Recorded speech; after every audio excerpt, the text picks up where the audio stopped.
This folk tale is called The Hole That Was Too Narrow, a tale to warn against the sins of greed and gluttony. Once upon a time, a goat was so greedy that he would eat anything that came his way. But he was punished for his greed. He found some old stale eggs in a barn and, as usual, gobbled the lot. However, he soon started to feel agonizing pains in his tummy. His eyes grew dim and he broke out in a cold sweat. For days, he lay between life and death. Then the fever dropped. The first time he dared climb a tree to rob a nest, thin and weak with his trousers dangling over an empty stomach, he became dizzy and fell. That is how he twisted his ankle. Sick with hunger, he limped about in search of food, but that made him feel even hungrier than before. Then good luck came his way.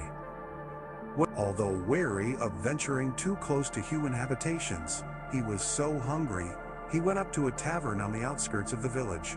The air was full of lovely smells, and the poor goat felt his mouth watering as he pictured all the nice things inside.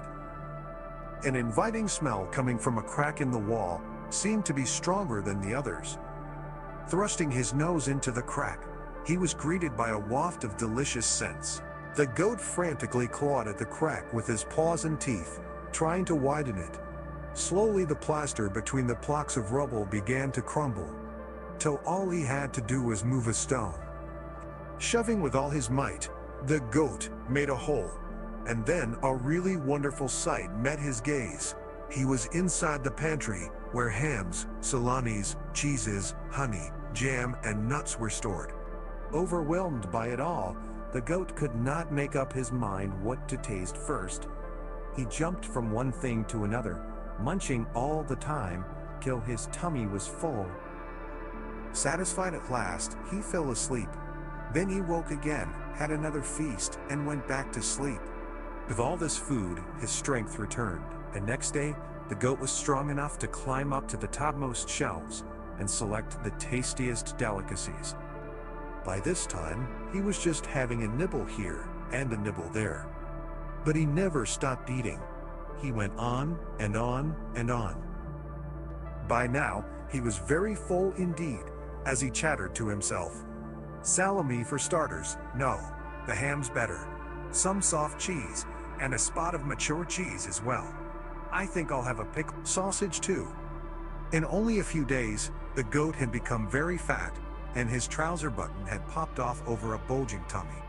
And of course, the goat's fantastic luck could not last forever. One afternoon, the goat froze in mid-munch at the creak of a door.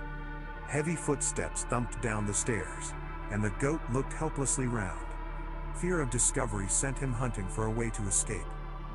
He ran towards the hole in the wall through which he had come.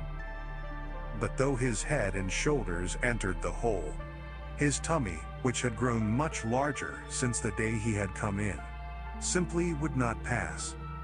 The goat was in a dangerous position. He was stuck. Two thick hands grabbed him by the tail. "You horrid little robber! So you thought you'd get away, did you?